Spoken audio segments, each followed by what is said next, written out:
You are watching FlipTV News, bringing you verified updates as they unfold. Don't forget to like, share, and subscribe.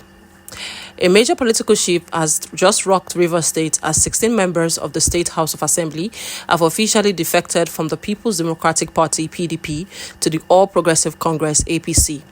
The lawmakers, led by Speaker Martin Amaewhule, announced their defection during plenary on Friday. According to Amaewhule, the decision was driven by what he described as a clear division within the PDP, which he said made it impossible for them to continue under the party's platform. The mass defection significantly alters the political balance in Rivers State and adds a new layer to the ongoing tensions within the ruling PDP.